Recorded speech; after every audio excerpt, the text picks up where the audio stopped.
I hadn't expected anyone but my landlady that evening.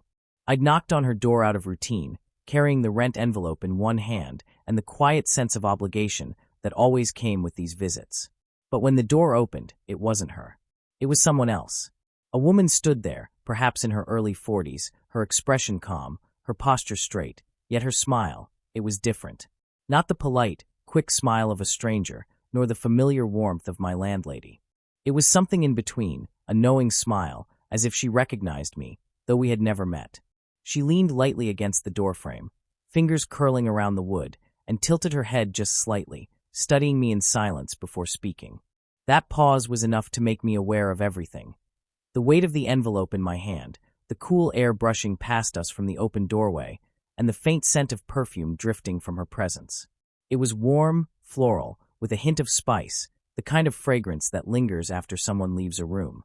"My cousin's not home," she said at last, her voice low and even, with a softness that carried more warmth than the words themselves. "But you can come in if you like." I hesitated, caught between courtesy and curiosity. She stepped back without waiting for my answer, leaving the path open. I found myself following, as though her smile had drawn me in. Inside, the house felt familiar and strange all at once. The furniture was the same, yet the atmosphere had shifted. She moved with a quiet confidence, her steps light against the wooden floor. I noticed how her hair, dark with subtle strands of silver, brushed gently over her shoulders. She wasn't in a hurry. Everything about her seemed deliberate, the way she placed the teacups on the counter, the way her eyes lingered on me a fraction longer than necessary. I tried to introduce myself, to explain who I was, but she waved it off with that same strange smile.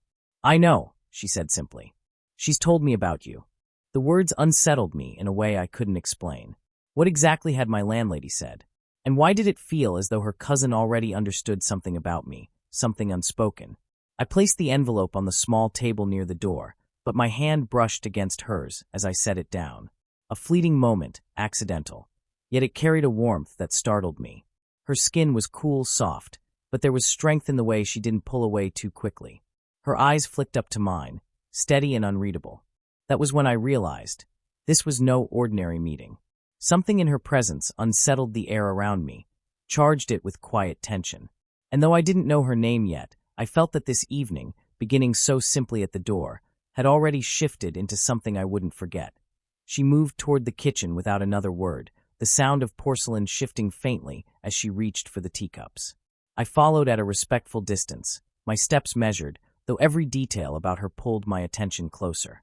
The house felt the same as always, yet with her in it, everything seemed sharper, as if I were noticing it all for the first time. The low hum of the refrigerator, the faint creak of the old floorboards, even the curtains swaying slightly in the evening draft. "Tea?" she asked over her shoulder. The question was casual, but there was a quiet weight in her tone, as if it wasn't so much an offer as an expectation. "Yes, thank you," I said, though my voice felt a touch unsteady. She poured with an ease that spoke of habit, her movements graceful but unhurried. I noticed the faint tremor of steam rising from the cups, curling upward like something alive. When she handed one to me, her fingers brushed mine again. Just a touch, soft, fleeting, but enough to send an awareness through me that settled deeper than I wanted to admit.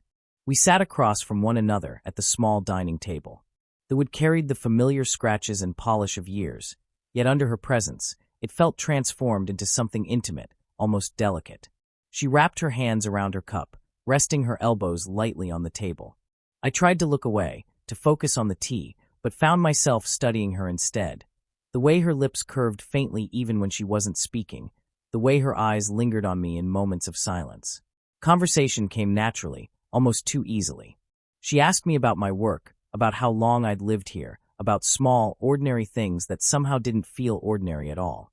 Her voice carried a rhythm that pulled me in, warm and low, with an occasional pause that stretched just long enough to feel intentional. Every so often, our eyes met across the table, and in those glances, I felt something I couldn't name. Not bold, not invasive, but steady. A kind of attention I wasn't used to receiving. The tea cooled slowly, forgotten in the flow of words. I found myself telling her small pieces of myself, nothing too personal, yet not things I usually gave freely. She listened with an attentiveness that felt rare, as if she heard not just what I said, but what I left unsaid. At one point, As she leaned forward to place her cup down, her hand rested near mine on the table. The space between them was small, almost inviting, though neither of us moved to close it. Still, the faint heat of her skin reached me, subtle but undeniable. I caught myself wondering again about that smile at the door. Why it had felt so strange, so quietly knowing. And sitting there, with her presence filling the air around me, I realized that first impression hadn't faded at all. If anything, it lingered, stronger now, shaping the silence between every word we spoke. The tea was nearly finished, though neither of us seemed in a hurry to leave the table. Her gaze held mine now and then, not long enough to be considered staring, but just enough that I felt it each time. It was as though she studied me quietly, weighing what I said against something unspoken, something she kept tucked away behind her smile. We had wandered into deeper conversation without noticing. I spoke of my ambitions, the uncertainty of being young, of chasing things I wasn't sure I'd ever catch. She listened in silence, fingers curled loosely around her cup, her chin tilted slightly as if my words stirred memories of her own. When she finally spoke, her voice carried a quiet wistfulness. "I remember feeling that way too," she said, as though the world expected me to already know who I was, when inside, I was still searching. Her words struck deeper than I expected. There was a vulnerability in them, a glimpse of something softer beneath the confidence she carried so naturally. For a moment, I saw not just her calm exterior, but the quiet weight of years lived, choices made, and regrets left behind. I wanted to ask more, but hesitation held me back. There was a line here, invisible but present, and I wasn't sure what crossing it would mean. The silence that followed wasn't empty, though. It was thick, alive, pressing in around us. I became aware of small things, the faint creak of the house settling, the rhythmic tick of the clock on the wall, the soft sound of her breath when she exhaled slowly, as though releasing something she didn't want to name. A strand of hair slipped from behind her ear, brushing lightly against her cheek. My hand twitched at my side, the impulse to reach out and tuck it back startling in its suddenness. But I stayed still, caught between desire and restraint. She didn't move to fix it right away. Instead, she looked at me, her expression unreadable, almost as if she knew the thought that had crossed my mind. Her hand shifted closer to mine on the table, not quite touching, but close enough that the faint warmth of her skin reached me. My pulse quickened, though outwardly I tried to appear calm. The urge to bridge that final inch between us grew stronger with each passing second. But then she leaned back, breaking the invisible thread of closeness. She smiled faintly, almost apologetically, as if aware of the tension and unwilling to let it go further just yet. The moment passed, but its echo stayed with me, leaving my chest tight and my thoughts restless. That smile from the doorway returned to my mind, strange, knowing, as if she had already anticipated this quiet pull between us. And though nothing had been spoken, though no touch had lingered long enough to call it more than an accident, I knew something was building here. Something fragile, powerful, and impossible to ignore. It was she who suggested stepping outside. Perhaps she sensed the heaviness of the air inside the house, or perhaps she simply wanted a change of scenery. Either way, when she rose from her chair and gestured toward the back door, I found myself following without question. The garden greeted us with the coolness of evening. The last shades of daylight lingered at the edges of the sky, slowly giving way to the soft silver of the moon. The air carried a crispness that made me breathe a little deeper, and with it came the faint, sweet fragrance of jasmine drifting from somewhere nearby. We walked slowly along the gravel path, the crunch beneath our shoes marking the silence between us. She moved with an easy grace, her hands clasped lightly behind her back, her head tilted toward the flowers as though she knew them personally. I stayed a step beside her, quietly observing the way the moonlight touched her features, softening them, giving her an almost ethereal glow. "This garden used to belong to my aunt," she said, her voice gentler out here, as if the night had coaxed something softer from her. "She loved tending to it. I suppose I just try to keep it alive." Her words carried more weight than she seemed to intend, and I glanced at her, wondering what else she was trying to keep alive besides flowers. We paused near a patch of roses, their petals heavy with evening dew. She leaned closer, her shoulder brushing lightly against my arm as she pointed to one that had begun to open. "This one's always late," she murmured, smiling faintly. "But sometimes the late ones are worth waiting for." The brush of her sleeve against mine was subtle, accidental, yet I felt it in every nerve. My chest tightened, and for a brief moment, I wondered if she felt it too. She didn't move away, Not immediately. Instead, she let her hand rest on the stem of the rose, her fingers steadying it carefully, before withdrawing with the same calm grace she carried in everything she did. As we walked further, the silence returned, but it wasn't uncomfortable. It was the kind of silence that let me hear small things. The soft hum of crickets, the faint rustle of leaves, even the rhythm of her breathing when she sighed quietly, almost to herself. "I don't often take the time to come out here," she admitted after a while. "Life gets busy. You forget to notice things." Her words struck me because they felt like a confession, though she smiled as if to disguise it. I wanted to ask what it was she had been too busy to notice. Her own happiness, perhaps, or the quiet pull between us that grew stronger with each passing step. The garden, with its stillness and its moonlit calm, became more than a backdrop. It was a place where her voice softened, where her guarded smile eased, and where the unspoken tension between us seemed to find room to breathe. And though nothing had been said aloud, I felt it deeply. We were no longer just two people sharing tea in a house. Something had shifted. Out here, beneath the jasmine-scented air, the distance between us felt smaller, the silence more intimate. By the time we circled back toward the patio, night had fully settled in. A single lantern hung from a beam above, its glow soft and golden, casting shadows that swayed gently with the evening breeze. She motioned toward the small bench beneath it, and we sat side by side, the air cooler now but not uncomfortable. The lantern's light framed her face in a way that drew my eyes again and again. Her features softened, almost vulnerable, yet her posture remained composed, as if she were holding something steady inside. For a while, we sat in quiet, the sounds of the night filling the space between us. Crickets sang from the garden beds, and somewhere in the distance a dog barked faintly, then fell silent again. She held her teacup between her hands, though she hadn't taken a sip in some time. Her fingers traced the rim absent-mindedly, a small motion that betrayed the restlessness her calm expression tried to hide. "I don't often talk like this," she said finally, her voice low, almost as though she feared breaking the stillness. "Most people don't ask. Or maybe, I just don't let them close enough to." I turned slightly toward her, careful not to break the fragile honesty she had offered. "Sometimes it's easier not to," I said. "To keep things inside, I mean." She gave a faint laugh, though it wasn't one of amusement. "Easier, yes, but not better." Her eyes lifted to mine, and in them I saw a flicker of something raw, unguarded.